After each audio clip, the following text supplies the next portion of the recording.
Well, here we are again, XFM on a Saturday. Just gone 1 o'clock, Steve, if I'm very much mistaken. But we're not here as such. We're away again, gallivanting around. We've got to do the special sort of best of again. Okay. Which we did a few weeks ago. So this is the best of the last 3 weeks. Which I think is, I think it's the best 3 weeks we've ever had. But I'd like it condensed into 2 hours. Yeah. Yeah, some great music as well in there. Yeah, there'll be some great music interspersed with fine chat that you've already heard. Yeah. Except this bit. This bit's new. We've actually, out of the kindness of our heart, we've come in last week. Yeah, yeah. And we've done a few clips just because we felt a bit guilty about shooting off. Yeah. Even now, having heard this link, I'm beginning to wonder if it was worth our time. Yeah. Well, should we play a classic link? Let's play, what, from the last 3 weeks? After this is Feeder. Alright, so, here's the first bit. Yeah. Right, okay, Educating Ricky, part 2. Right. I'm committed to this treatment. Yeah. Is one of them. I've got to go for that one. Yeah? Yeah. Or the other one is the police are causing a bit of a stir. He still says it like it's the best thing he's ever come up with, which the way it is. It could be. Right, go on in. I'm committed to this treatment. Right. Do you know the saying... Is it just sayings now? Are they all sayings? This no, they're not. Okay. No, the other one isn't. Frog in your throat? The saying, there's a frog in your throat? Yeah. I assume it's when you croak a little bit. You sound like a frog. No. Right. Might seem a bit weird, this one, right? But years ago... Oh, yeah. Sorry, well, what is that clue? Committed to this treatment? It's about frogs Kermitted.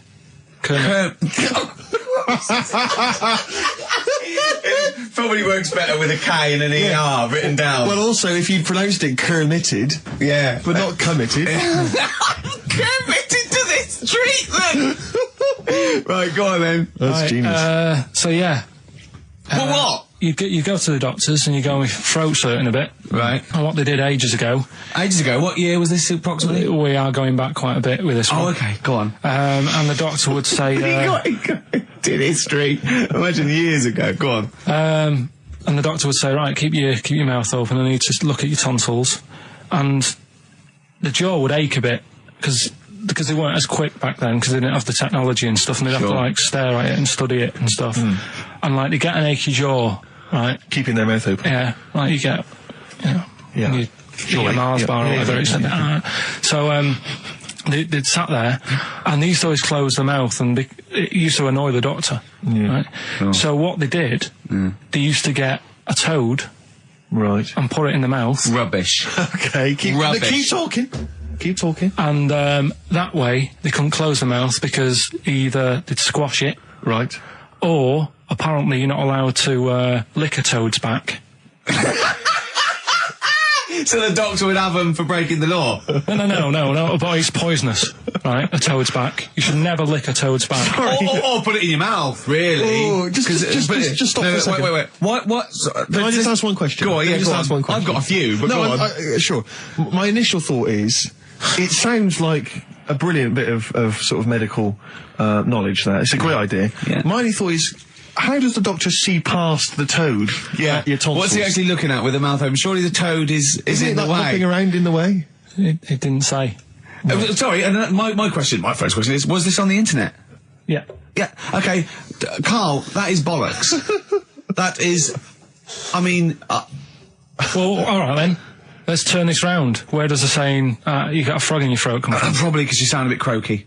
Probably that. Probably because you sound a little bit like a frog when you've got a sore throat. Carl, did you not question it just for a moment when you read it? Just for a second, didn't you think, that seems an odd approach? Firstly, why a frog, of all the different species? Because it's poisonous. A toad. No, a toad, so it's a toad as well. Yeah, well, it worked. I'm committed. Worked. No, I was going to change it to, have you heard the news Toad Day? But I went with the frog. Oh God! Right, so that's rubbish. So that's rubbish. Next, can I have? Let's play a tune. Let's come up with a God. Can I just say? No, just play it. Just play it. Yeah. Yo, Carl. It was my birthday. Right. Went home after working with you a couple of Saturdays ago. Right. Girlfriend was like, open your card. And I said, no, it's my birthday on Monday, I'll open it then. You obey by the rules, certainly on birthdays. Birthday rule. Well, there's no point. Well, exactly, chaos leads that way. Yeah, right, so... Not an anarchist, never has been. So anyway, she was kept going on, and it was doing me head in, so I said, alright, I'll open it. Yeah. So I opened it, ticket fell out. Surprise holiday to one of the Canary Islands. So... And what was your reaction? I mean... First one was, we haven't got enough money. Right. For this, but I didn't want to ruin it, so no. I didn't go on about that, and I said, oh, it'd be great, so I can't wait. So did you say it in that tone of voice? Well, it was good timing because I was tired and everything, and I'm not a big holiday fan, but the timing was right. Yeah. Do you know what I mean? It's the same as last night. I don't always like a curry, but last night... You're in the mood. You get that sort of, oh, yeah. Curry, you had a feeling. Yeah, you had a feeling. You thought, and then lo and behold, like, you were eating the curry. Right. It's weird, isn't it? Isn't it weird, the paranormal? Isn't it weird? They work in mysterious ways, ghosts. Yeah. So anyway, right, the island, if I was on with you here, I'd probably say it's a bit barren. Okay. Not much there, but if you get a hotel, you guarantee good weather. Right. Are you? No, what I mean is, it'll be a good holiday. If you get a hotel, right, the weather's always good, so you'll have a nice time. Yeah, that was a comma, yeah, it was a, go on. And all that, and the food was alright, and everything was going alright. I was just having a nice, relaxing time. And how do you sort of spend your time on a holiday? You just lie around? Is that sort of holiday, just lying around. I bought a book. You bought a book? Yeah. Okay, ghosts? No, it was short stories, right? About it was ghosts? No, it was about like special days in our time and time before me and stuff. Oh, yeah. And it was like, it was telling you about how in, I think it was 1814, the Thames frozen up. Yeah. And all these stories are told by eyewitnesses. Yeah. Right? So there's some fella who was around in 1814, and the Thames was frozen, and people used to put market stalls on there, and they'd do the shopping. It was like an Oxford Street. Was that Mad Liar Charlie? No, because he's famous for that. Well, I'm sure, you know. No, I think that was Mad Liar Charlie. Right. Yeah. So I was reading that, and then after a couple of days was a bit like, boring. Yeah, you can only do sort of so much lying around And so much reading. So Suzanne said, let's go on the beach, have a walk. You ain't gone on the beach? Where had you been up to this point then? In your room? No, just like around the pool, just relaxing and having a swim and that. Yeah. So she said, let's go on the beach. I said, all right then, yeah. So wandered down to the beach, and first impressions are, yeah, it's all right, it's clean. Your criteria is so basic, it's brilliant. Hotel, yes. Roof, good. Food, adequate. Beach, clean. Next. So I'm walking along, and everything's good, and there's a woman feeding fish bread, which I thought that's different.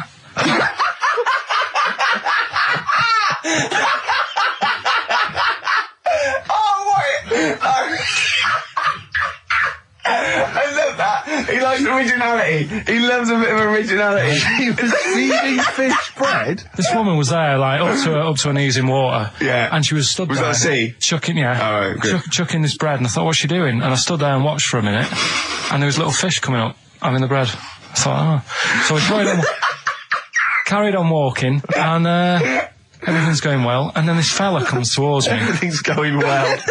Yeah, that's I haven't fallen over. Clean feeding bread. 2 points for originality. Fella comes walking towards me. Oi, oi. He's only got no pants on. Oh. So I said, Suzanne, what's going on? Why did he turn to her? Like she knows more than him. So she said, oh, yeah, it's, she said, yeah, it's a nudity. Is this going to be a long story? Could you pour that coffee? Can you give me that coffee over?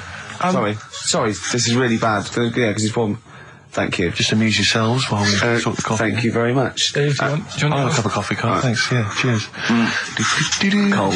Right, good. Okay. So... Great. Thank you. So she said, yeah, it's a nudist beach. So I said, well, why, what? I said, we're all it's all mixed up. Normally on a nudist beach, it's a nudist beach and you don't go wandering on there when you get your clothes on and that. So it annoyed me a bit, because there wasn't any signs. So this fella's getting closer. Well, the knob out was a sign. Yeah. Right, so he's getting closer. And he walked past me. It was an old fella. And he walked past and he had a hat on and a little pipe. And a big rucksack on his back. Right, so he got me thinking... Not strictly naked. I'm walking along and I'm thinking... Right, why do people want to do this? So straight away, I wasn't on holiday anymore, because most of the time when I'm on holiday, I don't think about anything. Right? Your mind's a blank. I just switch off. Right? But all of a sudden, this has got in my head now, and I turn around to look at him, and... Check out his arse. And this bag, right, I swear, it was massive, right? What? You had a massive bag? The bag. His rucksack? His rucksack. Oh, right, okay. When he said there was an old couple coming towards me, I said, what was lower, the bloke's bollocks or the woman's tits? And he said, well, that was another point, she might as well have worn knickers. Because you can see it. That's what he said to me. So you saw the bag? So it annoyed me, yeah, because the whole idea in it, this is what I think, I mean, I might be wrong, right? Might be wrong. Chances are you never have been. You never have been before. Being nudist, right? What's it all about? So I'll tell you, on that point, Carl, let's play a tune, let's come back and we'll discuss... What are you going to play? We'll discuss that very issue. We've got some ideas, we did chat about this last week, Carl, in your absence. Alright, well, we'll play the Coral. Okay. It's a good one, this. Yeah. Coral, Dreaming of You, on XFM 104.9. I'm Ricky Gervais, with me Steve Merchant and Karl Pilkington. If you just joined us, Carl is walking down the beach, and a man has just passed him with his knob out. Yeah, his testicles out and his huge bag, apparently. Right. Now, we'll sum this up, you know, quick, because we did talk about it last week. You know, you did call me and tell me some of these things, and we sort of mentioned it last week, but you just want to say just give us your thoughts on nudity. Well, what I don't understand is, right, nudity, I thought it was all about, you know, sort of being free. Yeah. Natural, letting the breeze, you know, blow around you and that. That's all I can think of like the bonus of doing it. But you can get that by just having a pair of shorts on, right? Because I'm not one for getting my kit off. It's just something a bit weird about it, isn't it? Normally, if I go for a walk on the beach, I'll put a shirt on. Sure. But leave it unbuttoned. Yeah. Oh, right, yeah, tease the ladies, sure. Do you know what I mean? Yeah. But it just feels a bit weird. So it's best to cover your back anyway, because the sun... Yeah. And all good that. advice, yeah. But when I saw him, and I thought, well, right, is he doing it to sort of be free and be comfy and all that? And then I thought, but he's carrying a big bag, right? I've got a pair of shorts on, and I'm not looking at him thinking, I bet he's really comfy. Do you know what I mean? I wasn't going, I can't wait to get home and get my shorts off. They're really annoying me, these. So... and that's just it. I don't get what it's all about. Yeah. Sure. Yeah. Sure. Well, okay. Well, my advice to you is don't go to nudist beaches again. Well, I didn't go again. That was Jane's Addiction. This is the Best Of Show on XFM 104.9. I'm Ricky Gervais, with me Stephen Merchant. Yes. This was a clip show. We recorded this a couple of weeks ago. I hope you had a Merry Christmas. It's not over yet, because tonight... at 9:50 is the second part of The Office Christmas specials. It's brilliant. Watch it, and we'll be back next week live. I'm Ricky Gervais, with me Stephen Merchant. Bye. Have a great new year. Can I just tell you a story that Carl told me a couple of weeks ago? Is this another ghost story? Another spooky story? Yeah. I called him out. I was, what are you doing? He said, I've just been reading ghost stories again.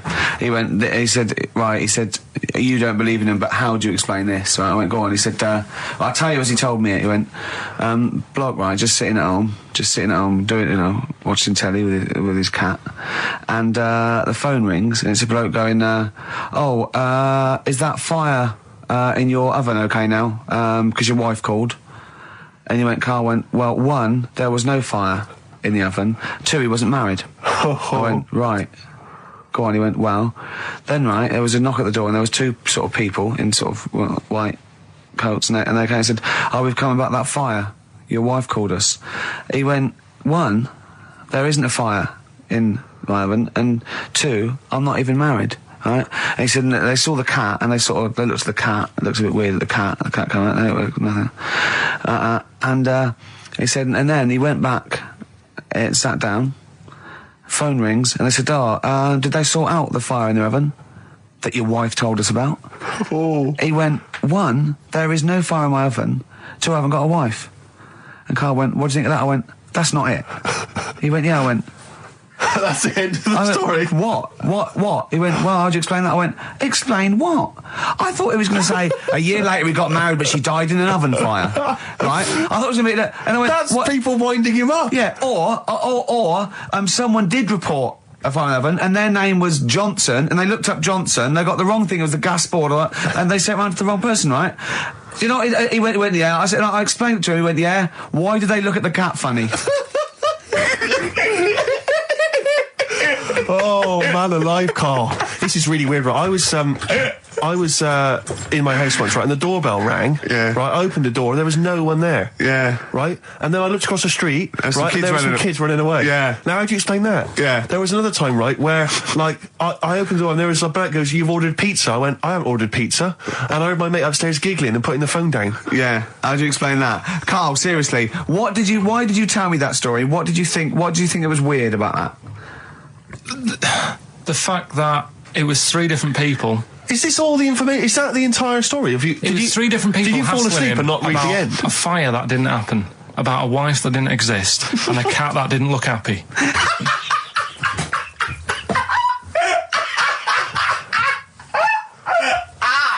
Oh, I'm gonna have a heart attack, Carl. What? I mean, why did they look at the cat funny? Because cats don't like spirits, do they? What? The other blokes were ghosts? Yeah. Yeah, that's it. So these are kind of Beadle About type ghosts.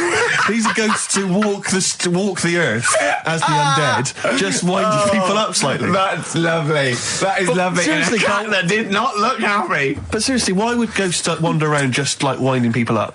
Oh, Maybe something did happen there years ago. Some fire. Some woman might have died in a house of a fire or something. Yeah. And it's sort of all happened again. Yeah, it's certainly a mystery. if you don't it's a mystery. I mean, I can't. What's this book you were reading? You were reading a book, which is interesting enough. It was the Fortean Times. Oh, Carl. Yeah. Well, I don't know what to say. But we're talking about MTV, right? And I was feeling a bit nervous, wasn't I? About like, you know, the way I look. Right. And what have you. And then I watched a bit of Celebrity Big Brother and all the fuss that Mark Owen's getting. And he's not that good looking, is he? He's very. I want to be Mark Owen's mate. If anyone who knows Mark Owen or Mark Owen's listening, I want to be his mate. I think he's brilliant. I think he's a nice lad. But what I'm saying is, right, all the girls go mad over him. Yeah. And he's not that good looking, is he? Well, no, he's got to. He is in a certain way, isn't he? That sort of non-threatening. But he's not stunning, is he? Do you know what I mean? No, but no. Well, what's your definition of a stunning? Yeah. Well, who do you like? Someone who you look at and you go, God, they're good Which looking. bloke do you fancy? What bloke do you think's attractive then? So if I was into men, Yeah. in fact, you can still say a bloke's a good looker without fancying him. Who do you think is attractive? Probably. I mean, it depends what you're looking for. No, just look. Just look. You think it's different looks as well. Of course, isn't yeah. it? Who did you say was attractive? Who did you say was like stunning in your definition? A good-looking lad. Yeah. Good-looking lad. Oh, look at him over there. He's.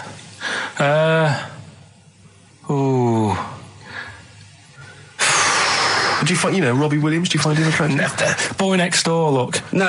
Who do you? Carl, hurry up, because it's we've only got 2 hours. Probably. I can't think of one offhand. Mark Owen is pretty good looking then, really. There's not. Just name one bloke that you think's an attractive guy. There must be one bloke that you've either met or that you've seen in a pub Who do you think on a is poster. Attractive? Tell you what. Go on. Tell you what. Works here. Young Alex Zane. Alex! Well, we know Alex, maybe we can fix you up. Oh, I love you, Alex. You've got so much. I just like the way, the things that interest me, I remember. Things like snakes not having ears and stuff. Yes. I didn't have to read about that. No, you just learned that, yes. You saw it on the telly, didn't you? You saw it on that Ian Wright programme. Yeah. Yeah. And this is what Carl said to me. He said, it's actually, I called Carl up in the week, and Reese was with him. Reese used to be on XFM, and he took the phone, and he went, Carl's worried, I've seen that programme. He said, snakes don't have ears, right? He said, so you can creep up on them and pick them up. And he said, Carl's worried. He said, how do you ever put them down again? Because then they know that you're there. I woke up the other night quite late. Worried about that. And I said to my girlfriend, I said, how do you put a snake down? And she said, what are you talking about? I said, that Ian Wright thing, this guy managed to pick up a snake. And do you know that thing where they clamp its head on a jar to get the poison out? I do now. Right? They did that, but they didn't show you how they got rid of it. And I thought, it could really get nasty, because it's obviously annoyed. like you've had his head pressed in the jar. Yeah. Right? They hate that. Now... Especially as it's in front of their mates. When you lift it off, Yeah. right, you've got hold of it. Yeah. If you go to chuck it down, it's going to turn on you. It's going to go wild, isn't it? So, I just wondered. Well, what you do is you never put it down, Carl. Yeah, that's why that bloke has got about, 11 or 12 just carrying him. Exactly. Yeah, you never put it down. You sling it. Who cares? You just throw it, don't you, really far? That's not, that I don't think you should throw snakes. But Carl, listen, don't worry, we're not asking you to get involved with snakes. Like I said to you, though, the reason I did this was to get that kitchen, right? Now... Brilliant. As we speak now, right, Builder's in the flat. He's been annoying me. Of course he has. Of course he has. What's he been doing? When he turned up on Monday, right? Yeah. Wanders in, and the first thing he says to me is, said, the pub across the road, is it any good? I said, well, it doesn't matter, does it? You're working on the kitchen. Think of saying that to a builder. Probably making conversation. Probably meant, do they do a toasted sandwich? Because I've got a half-hour lunch break. Not an hour, like Karl Pilkington.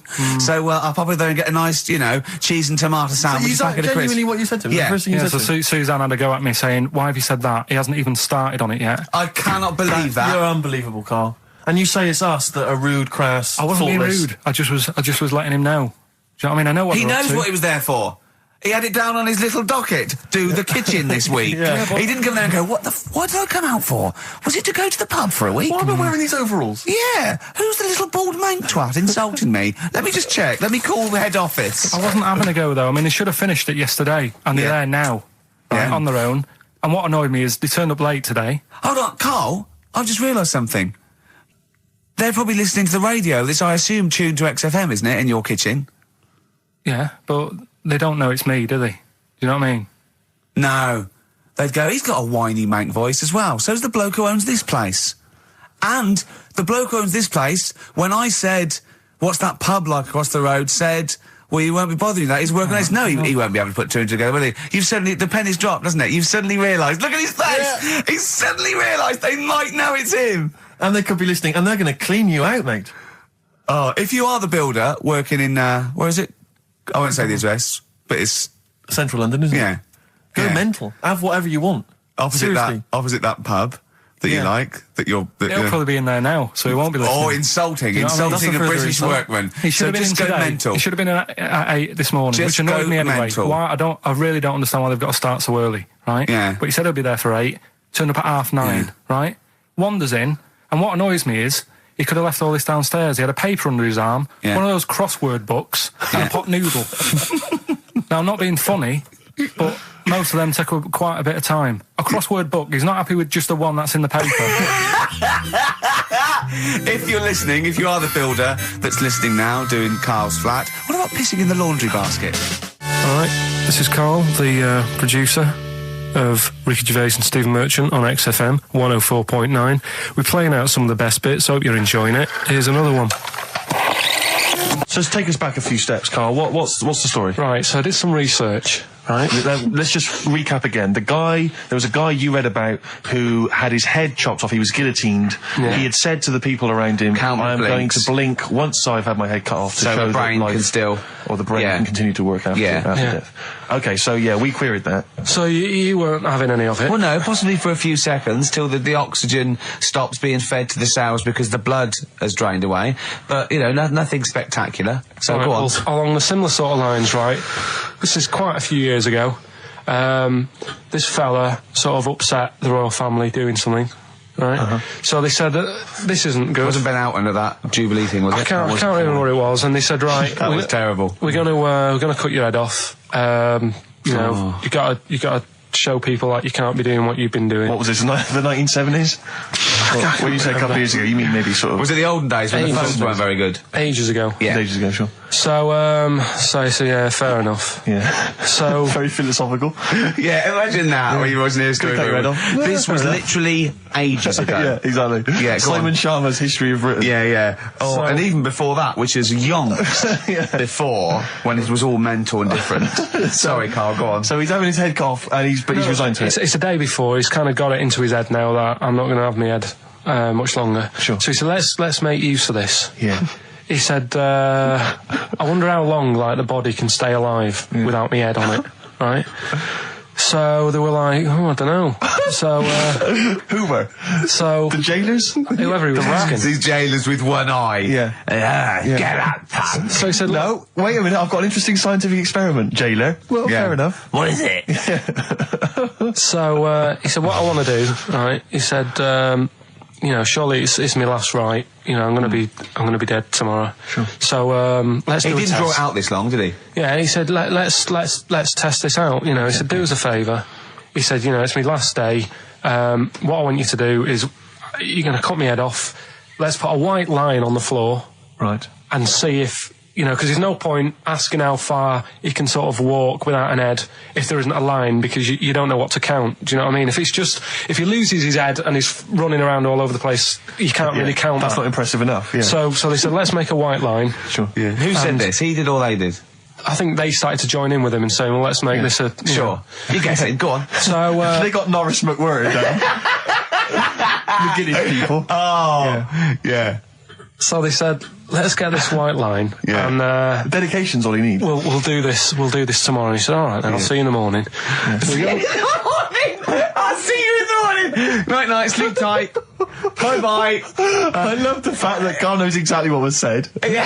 Oh, that's beautiful. Yeah. He doesn't know the story or what order it is in or when but it he was. knows exactly what was said. But he knows the intricacies. All right then, see you in the morning. Bye. Oh, kissy. Oh, I'm not like that. Oh, you joker. Don't let the bed bugs fly. Yeah. Anyway. So he gets up. Do you want a paper tomorrow? No, I'm all right. Go on. He gets up and they say, right, today's the day and that. And he said, well, I've got used to the idea. So here's a white line for you. Got used to the idea. Go on. So they go, right, are you ready then? And he said, I go on. And they cut his head off. And the body walked 32 steps without a head. Wow. 32 steps. Incredible. And that's the lesson, really. Did it get as far as it walked along the white line, did it? Yeah, it stayed along the white line, did 32 steps, and then started to stumble a bit, and it just fell over. Yeah. But, it was a test that your body can still keep alive for a little bit. Yeah. When you've lost your head. Absolute twaddle. Absolute twaddle. What do you reckon you can do then without an head? How many steps? Nothing. There'd be muscular spasm, right? Yeah. It would twitch a bit. You could not distinctly take 32 steps. The body don't. Yeah. Is the doctor still on the line? Yeah. The fella that bought 6 parrots. Yeah. And you could have 32 steps. Right, so you don't believe that. Doing a bit of line dancing. Right, you don't believe that, but something that you do believe that a cockroach can live a week without an head. It can. Slightly different kettle of fish there. Why? Wow, insect to human is what I'm thinking. Yeah, that difference. There's not that much difference in some insects. Do you know that a snake has a heart and lungs and kidneys and stuff? Go on. No, well, I'm just saying. So? You're making out as if like they're a totally different species. I am making that up. I mean, call me old-fashioned. Do you know what you're talking about, mate? I don't want you embarrassing yourself, Rick. Yeah, I am suggesting they're totally different beings. Yeah, that is. Yeah. Now, Carl, the cockroach is a very different thing. The interesting there is that it lives without its head, because a lot of it's on. There's some of them are phototropic, chemotropic. Some of them just literally have irritation and muscle memory. I mean, they do have a central nervous system, but it's very different. So if you lose the head, it bypasses a lot of that anyway. All this is running around. The reason it dies is because it can't take on water. But it's very different to a man, right, having consciousness and then losing that, and the body still going, no, I think I remember what I was going to do here. Yeah, so I'm going to carefully walk 32 steps along this white line. Imagine you just looking down going, oh, missed a bit. Yeah. Maybe the head was in the corner going, left, left, left, oh, he's now, Well, let's just put it out. I mean, if anyone listening has maybe had a relative beheaded, maybe in a horrendous car accident, but they got up, maybe they went for a walk, they had a little chat before they passed on. Carl. Get in touch. Carl, you are my favourite being. You are my favourite species. Now, you, Carl, may not be particularly different genetically from a cockroach. You are. Why can cockroaches do that? Why whoever made them went... Let's play a record. Do you know what? When I told him this fact, I send him little facts on text messages just to inflame his, interest. I just sent him a cockroach can live 9 days without its head. He texted back, "What's the point of that?" Yeah. What's the point of They're that? not doing experiments, these cockroaches. He's a boring last week to have. And he went, and on top of all that, you're thirsty. So it's the worst week of your life, isn't it? That week without your head. Play a record. Play a record, Carl. Competition time next. Oh, look at his little face. Look at his little You've not heard face. Carl's competition. Oh, he could do with that, Ned. Right, Carl, it's a questionnaire about happiness. Oh, yeah. There's one person... Well, that should answer it right where. The first question, Carl, on a happy scale of 1 to 10, where are you on the happy scale?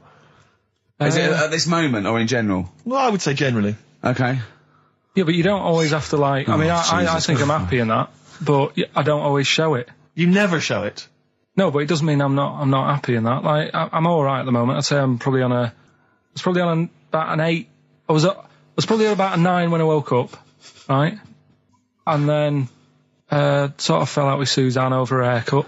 Yeah. Right? She went for a haircut and came back with something that I didn't like. Sorry, what did you say? So when your girlfriend walked to the door, she had her hair done, you said, I don't like it, alright? Well, she could tell by the look on my face. But don't you say, no, I'm happy with it, I just can't tell. I'm loving it. Because then she might have it done again. Oh, Carl, I just cannot know. get over you. I really can't. No, but you haven't seen it. Right? Oh, So then I was fed up, but then I thought... Sorry, what authority have you got to talk about haircuts? yeah, you had the officially from a barber in Manchester above a railway station in a shack, it was £2 a cut, told you had the hair of a Chinaman. Well, you wish you had the hair of a Chinaman now, you got no hair. You're a little bald mank with your mouth open, so don't... Is she listening to this, Suzanne? Sitting at home with a woolly hat on? I don't know. But she knows now, doesn't she? What did you say? What words did you did do say? about it, I just though? said you look like someone out of Slade. Interestingly, that's what I look for in a girlfriend. Oh, God! Which one of Slade? That one with the funny... Not Dave Hill. Yeah. The one with the crooked fringe and the goofy... She had her teeth done as well, did she? She had 2 front teeth put in. Dumper. So anyway, So prior to that, you're on a 9. Then you saw the haircut, you're on an 8. Yeah. yeah. And Now then, what you on? I'm probably on about a 6 at the moment. Why? What's happened? Well, while Star Sailor was on, bit more head squeezing going on. So, yeah, about a 5 or 6. So generally speaking, what would you say you are? About normal? 4. You're on a 4 normal. Alright. What would you give someone who wasn't very happy? What would you give them? What are you thinking, Carl? Depends why they're not happy. They're low, okay, so what would you give them? I mean, yeah, depends, doesn't it? If it's someone who's just lost their arms and legs in an accident, you don't give them a lollipop. Sure, or some mittens. Yeah. You give them a hat. Yeah. Yeah. And dare I say it, a smile. A skateboard. Yeah. Yeah. I don't know. You don't know. You got to answer the question. Alright, so hang on, let's assume that you've upset your girlfriend because you slagged off her haircut. What are you right? gonna do now feel to go and guilty. make her happy? How are you going to cheer her up? And not buy her a baseball cap. I don't know yet. I haven't thought about it because I've got this to sort out, haven't I? So when I get home, get her some gel or something. Oh, God! Oh, Christ. Oh, that's a wonderful, wonderful clip, and Yeah. a great record that preceded or followed it, I'm not sure. But, Oh, dear. could I make some dedications? Yeah. Because last week, just before we had to come in to record this, I popped out trying to get onto the tube, and I had a nightmare because there were millions of protesters, so-called protesters. Now, a lot of them obviously doing good work. There was one fella, I think you'd have appreciated it, because I know you are very politically active, and I think this guy has really studied hard, and he's realised the best way to make his voice heard on the international political stage is to ride around on a tricycle wearing a jester's hat. He was really shaking up the bloody government. I wouldn't want to be George W. Bush about now. Not indeed. Once he sees that. Once he sees that guy. Imagine his aides rushing in and going, George W., look at this guy. Where's that? That's in London, England. Okay, call off the forces. Is that a large tricycle? Yeah. Is he wearing a nappy? Get me Colin Powell. Why'd you call him Colin, not Colin? It's the way he likes it. Don't about. Just call off the troops. There's a in a jester's hat. Call the troops off. Just bleep some of those bits.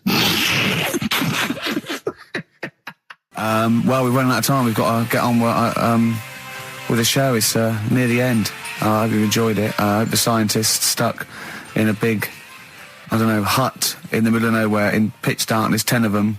I imagine they've been fascinated, Rick, by the finger up the arse discussion. We had Chinese don't age well, gingers, all that. The big fat kid. Well, actually, they're probably secure in the knowledge that if they want to kill some time and it's dark, there's anything better than stick your finger up someone else's ass. Exactly. So enjoy that. But they've been hanging on for Rockbusters clues, I imagine.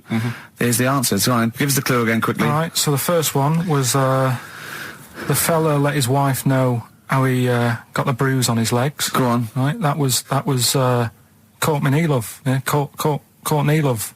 So that's Courtney Love. So that's the first one. CL. So that one's fine. The second one, that Potter. What am I doing? Letting that one go? Just let it go. Just let it go. Am I just letting that go? Annoyingly, we haven't got time to take issue with it, Rick. Okay. That Potter lad, he's got a lot of bottle, hasn't he, doing all that stuff with the wizards and that. Go on. That's Brave Harry. Yeah, the Bravery, current sort of XFM band, the Brave Harry. That works as well. No, it doesn't. And the last one. No, it doesn't. No, it doesn't work. The Buddhists. It doesn't work. Won't be able to get in their temple without Doesn't these. work. Brave Harry. It doesn't work. Brave Harry. The Brave Buddhists, Harry. Buddhists won't be able to get in their temple without these. TM. That's the monk keys, right? So who got all them? The monk keys. Who got all them? Right? Which band are called the Monk Keys? The Monkeys. Oh, the Monkeys. Yeah, the Monkeys. From their classic first album, Velvet Underground and Nico, which apparently peaked at a disappointing 171 in the US charts. Think of that. And that's obviously Louis de Velvet Underground and Waiting for the Man. Yeah, great track. So we were talking, we were doing White Van Man, and we got onto genetically modified babies, but and somehow then Carl started telling a story about someone with a horse, and then he got onto, he was trying to make money selling flowers. Just do the flowers briefly. Well, hang on, I just want to recap slightly. So there was a family, and who had the horse in the family? It was... Because you lived on an estate in Manchester. So the mother was a right pig, apparently. Well, I don't know if that's relevant. You don't need to go that far. But what I'm trying to do is like make a picture for you so you understand. What does she look like? Who did she look like? Bit of a, and no disrespect to her, bit like Pauline Quirk. Quirky, yeah.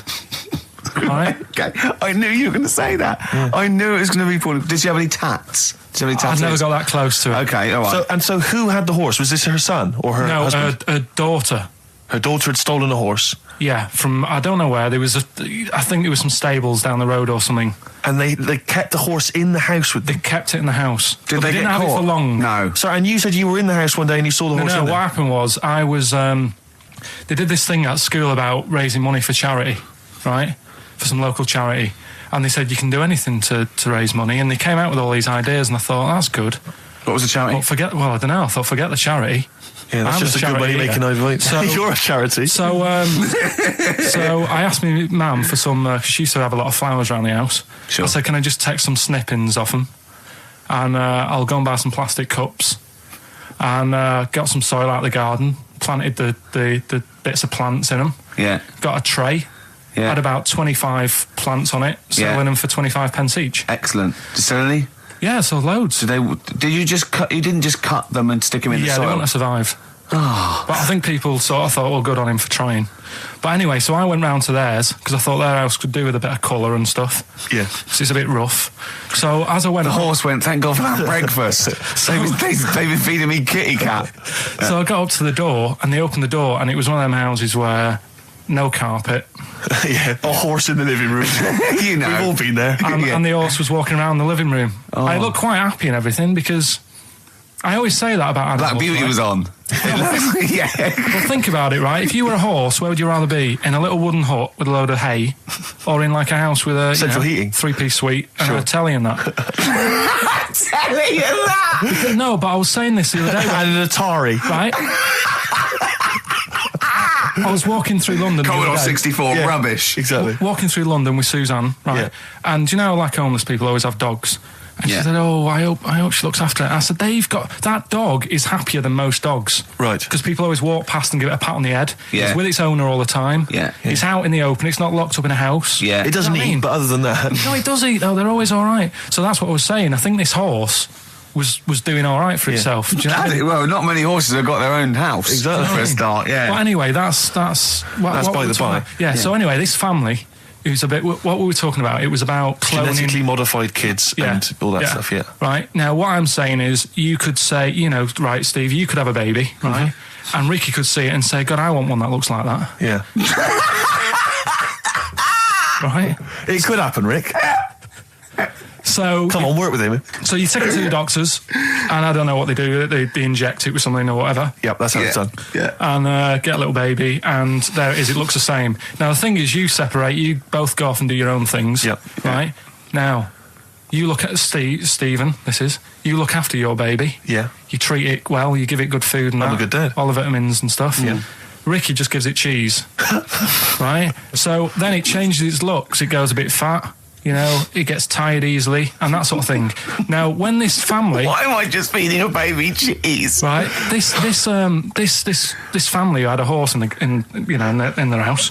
Yeah. They had a little baby, and my mum went round and said, "You're not going to believe this, but it's a beautiful looking baby," right? Yeah.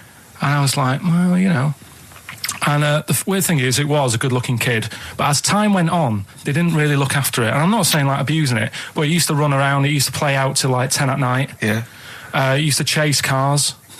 Right. It was a bit... Did it have hooves? No. Chase cars. Right. What sort of kid chases cars?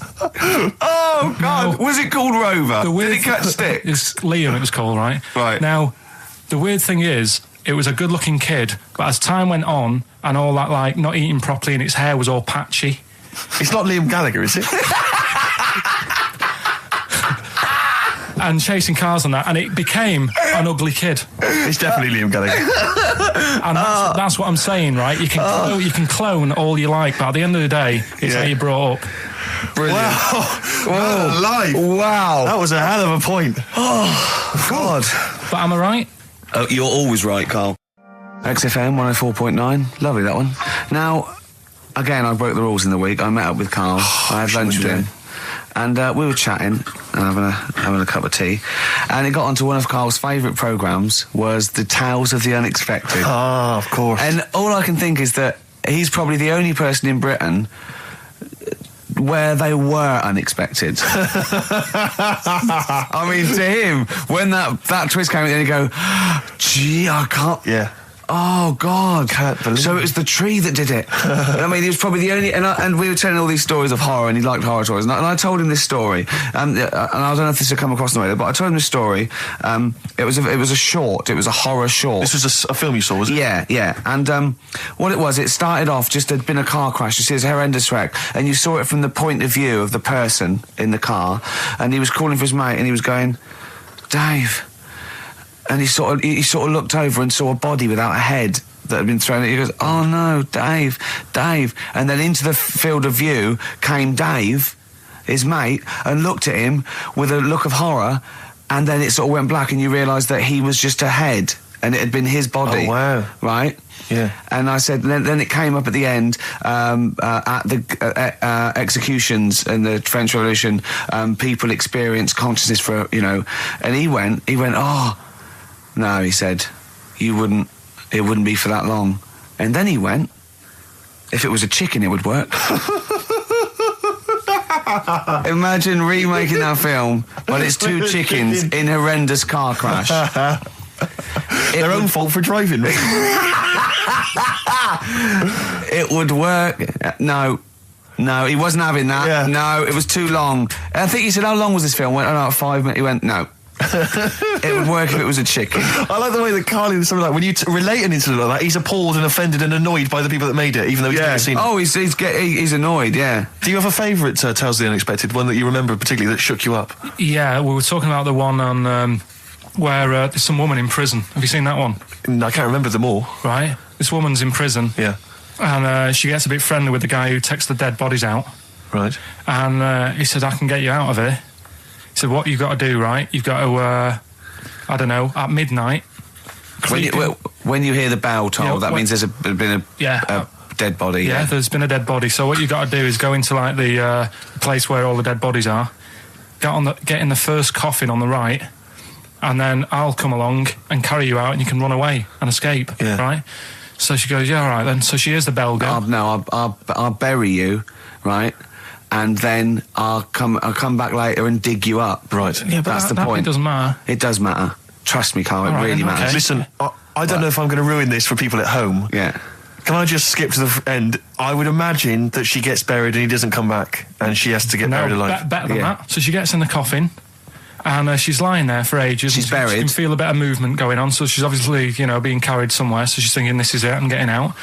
And she's lying there for ages and thinking, why isn't someone coming and lifting the lid off this? Do you know what I mean? Letting me get out. So she's really bored. She gets a lighter out, right? Lights it to have a look at who she's lying on. It's only the fella who said he'd help escape. Oh. How bad is that? That is... How bad is that? So it is quite important that she's buried alive then, isn't it? In retrospect, you realise that the jeopardy is that she's buried alive and can't get out. Yeah. It makes it so much worse, doesn't it, than just like lying in the morgue and going, actually, I'm getting out of here. Yeah. This isn't going to work. Look at Carl's face. Having told that, he's so pleased. His face is lit up. He's beaming like a child. Have you seen any? Is that your favourite horror thing ever? This is XFM 104.9. I'm Ricky Gervais with me, Stephen Merchant. You're listening to the best of, basically, Karl Pilkington. Avalanches, frontier psychiatrists. Absolutely. Well, we've had lots of emails. People, obviously, we inflamed and provoked about the Cornish pasty. I've got a couple of amendments to that. The crusty bit, is actually as a handle, because obviously the miners had dirty hands, and they'd eat all the stuff in the pasty, and they'd be left with this sort of crust, and they could throw that away. Mm-hmm. Also, someone told us that at one end was an apple, so you'd have a little sweet as well. A dessert. So, there you go. You noticed how, over the years we've been doing this, way back when we started XFM, no one ever contributes when we ask about the music, when we ask about hip-hop, or their, opinions on that, anything important. But start talking about pasties. Yeah. We've had about 5 phone calls. Yeah. And someone phoned up to confirm. They used to work for Upper Crust, and basically, Carl got all excited. So it is true. Well, I don't know if it's true. I've read the same sign you did, Carl. Interestingly, there's an email here that says, which basically offers a history of the baguette, and talks about after the revolution, the government decreed that all of France must eat the same bread, and it was up to the bakers to bake this bread of equality. And then Napoleon kind of made sure it was a particular, he kind of set in. Obviously on the bread you can eat anything you find in the garden, frogs, snails, bits of horse, but squid. The interesting thing is, Rick, that there's no mention of sticking it down your trousers whilst going to war. The French have tried to keep that secret for over 100 years, It was only Steve. the upper crust people. Nearly 200 years, that is a top secret. Somehow Euston Station upper crust got hold of a document, left behind in an old sea chest, possibly Napoleon's, could have been Josephine's. Unfortunately, jotted it down. He's kicking himself now. Oh, Secretary, I cannot believe I left a note. If he talked like that. He did. He did that, yeah, he talked English, but in a very funny French accent. Do you remember, there was one thing that, talking about funny French accents, you remember Allo Allo? Yeah. Remember, it was on about 5 o'clock in the afternoon, but they still made, because it was a funny Frenchman, it was that English guy who was posing as a French police officer. It's very complicated plot. He would often walk by, and I remember there was one where he said, I was pissing by the door when I heard a shit. Oh yeah. Now that's passing by the door. I'm allowed to say Passing that. by the door when I heard a shot. That's what he's saying. I'm allowed to say that at 2 o'clock because I'm just saying I'm talking in a French accent. Yeah. I was pissing by the door when I heard a shit. Yeah. That's fine. Yeah. Because I'm speaking French, Carl. Do you know what I mean? That's the rule. Right, okay, educating Ricky. What have we got? Airy Chinese kid, go on. Right, yeah. This is the... I didn't want to do this. Really? You didn't want to do it? Well, I wanted to give you 3, and I gave you one. It was like the alien man gets a beard or whatever. Yeah, which was total rubbish, so this one should be better, maybe. Hairy Chinese kid. Right, well, we've talked about airy people in the past. True enough. Aren't we? Yeah. The little kids who grew up in woods and hung around with wolves and that. Yeah, again, you're confusing it. Yeah, they're not, there were some people that were born... very hirsute. They were not the people who were brought up with wolves. Yeah. You just put that together in your Homer Simpson type mind. Right, well, this is like a sort of close to that sort of story. Yeah. But the weird thing is, right, Chinese people aren't that hairy as a nation. No, seriously, that's a well-known fact. They don't have that much body hair and stuff. Okay. So this little kid who was born over there, he was like covered in stuff. Was he? And it was only his nose that wasn't hairy. The rest of his body was caked in hair, right? And his hair sort of What grew. sort of hair was it? Was thick hair. No, what I mean is, was it sort of like a pony's mane, so he just looked like an Ewok? You know what I mean? Just like hanging down sort of straight, dark hair. In the picture, it looked like it grows from his eyebrow. It grows from his eyebrows quite thick, and then it just goes all the way over his head. You don't think it was just really long eyebrows that he'd done a comb over? No, it was all over his body. It had a picture of like his back and that. Yeah. And had he styled it? Had he styled it at all? Did he have any quiff or? No, it was just all over him. Yeah. And they were like, this is a bit weird, happening in China, where we're not normally that airy. That was the scientist speaking there. Yeah. And the local press and that were getting him down, calling him Monkey Boy and all this. Oh. And thinking Chinese press. But the doctor, Yeah. Oh. They're cruel, aren't they? The It's like those game shows. That's Japanese, isn't it? Yeah. That's what. Yeah. and the doctor said, I was talking through all that time while we were just like talking to each other then. Because I turned round and I still saw he was talking. So anyway, the local press came in to see the hairy boy, the monkey boy. and they were like being tight, taking the mickey out of him, and the doctor said, Showing him nuts. said he's only airy. Said he's a healthy young kid. The only faults he's got is he's got a little bit of eczema and a boil. And he said everybody should just treat him the same, and I think he grew up a healthy kid. So that's the That's the end of the story. That's not a story. why. But I've got nothing. I don't know what to say to that. So someone in China was born slightly hairier than the rest, and he was normal apart from eczema and a boil. That to me isn't a story. But if it is, I've got a million. I mean, it's sort of like bloke from Manchester went a bit bolder than the rest, got a job on radio. He was normal. I mean, that's not a story, is it? So, would you like to start on your to Steve, because I've heard all these. We won't do them all. Well, we'll start off with the Mr. Freeze. Tell Steve the story of Mr. Freeze. This is the first time he nearly died. This is the most serious of the lot, really. So, what it was, do you know, like, don't know if your mum and dad did the same thing, but, like, they do the weekly shopping on like, a Friday. Yeah. So when you got to Thursday, there wouldn't be much stuff left in the cupboard. It'd just be like, your Jacob's crackers and stuff like that. So when they'd been to the supermarket and they came back, I was like, what's that saying? Like a pig in... I loved it. It was like loads of food coming in, loads of biscuits. What is that saying? He nearly said pig in shit. Right. Is that the saying? Yeah. Right. So yeah, all this food comes in. Thank God he didn't. Otherwise he'd have been in trouble. That's true enough. Because he's culpable for our actions, because Exactly. he's the producer. So technically, that twat's in charge. Go on. Right, so anyway, there's loads of food, and I'm like, oh yeah, look at this, and chocolate biscuits, and, penguins and stuff. Bacon. And bacon. Just in case, you never know. So anyway, my mum and dad's putting the food away. Me and our kid are like, he's already grabbed something, gone back upstairs. It's like feral children. It's like a quest for fire. And then they ran upstairs. What did he just sit under the bed, gnawing at some sort of pig's trotter? So I saw, do you remember Mr. Freeze Pops? I do, yeah. So they're kind of like popsicles, icicles. Yeah, but really long, like a foot long, right? Yeah. So I thought, I'll have one of them, so I grabbed it. Went for the nutritious stuff first. Absolutely. And like my mum and dad are putting this stuff away and what have you. And I rip it open and knock it back. Right, straight away, just right back like Swallow that. it, Right, yeah. But it went down the wrong way, right? So What's down your shirt? So I was like, oh God, I can't breathe. And my mum and dad didn't even know what I'd ate. Do you know what I mean? I ate it so quick. Yeah.